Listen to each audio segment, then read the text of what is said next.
Afternoon and welcome to Nasdaq. Malandrino, global markets reporter at Nasdaq. We're coming to you from Inside ETFs in Hollywood, Florida, with Kamal, Bhatia is the president and CEO of Principal Funds, and we also have Paul, managing director and ETF portfolio manager with Principal Global Investors. We're going to learn more about Principal's commitment to the ETF business. It's great to have you both with us on set at Inside ETFs. And Kamal, the growth of ETFs has been astounding, and it's really a priority for Principal now as well. Tell us more about that. Sure. Thank you for having us. Of course.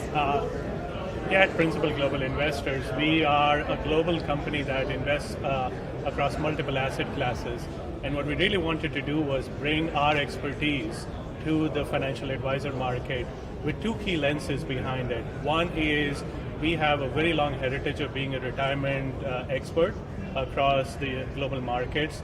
So we wanted to bring forward our asset allocation expertise, but also pair that up with almost 20 years or 2 decades of experience in factor investing.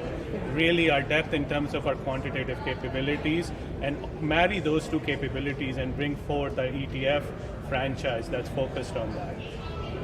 Going next step further, what we did was really augment ourselves with over 15 people who are focused on the clients now. And by clients, I mean all the financial advisors that are both on the wirehouse, the registered investment advisor, and the independent side.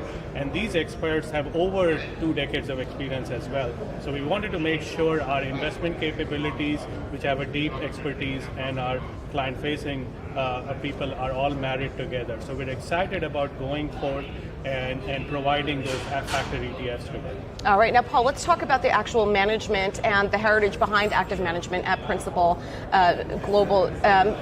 Multi-factor implementation, active management really is at the heart of these ETFs. Completely agree with that statement. I think first and foremost, our DNA is an active management.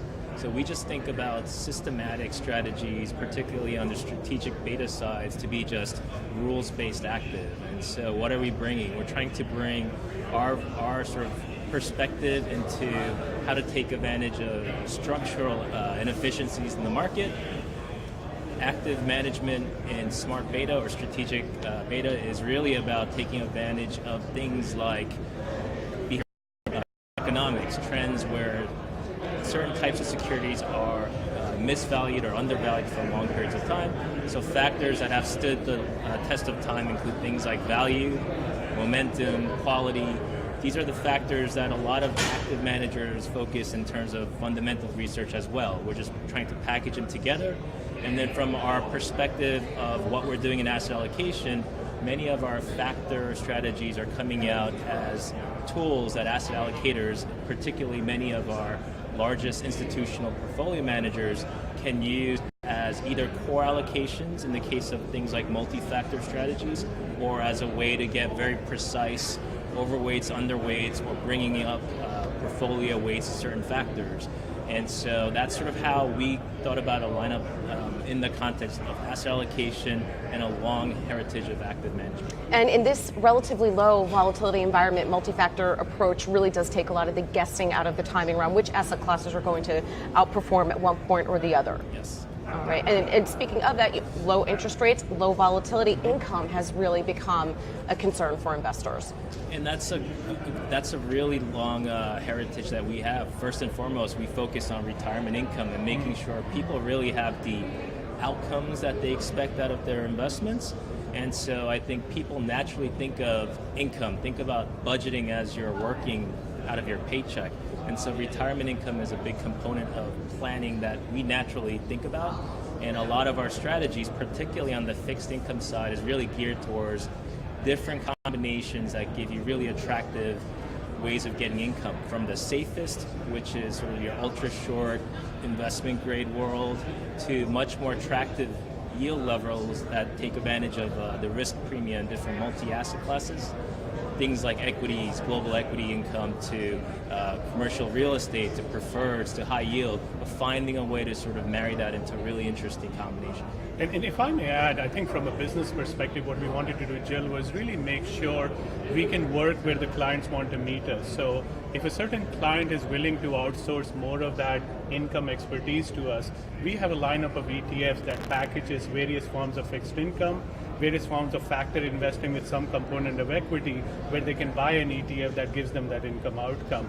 There are certain set of clients who want to go deeper. They want to do certain asset classes themselves, but they're looking to either risk balance out or get to a better income outcome, and they want to find different ETFs that holistically they can package themselves. So we wanted to make sure from a business perspective, we had a lineup that serviced clients at different levels of where they want to engage with us. All right, well. and to wrap up here, in terms of ETF growth, it's Yes. been incredible over the past decade. Do you think we'll continue to see that growth going into the 2020s?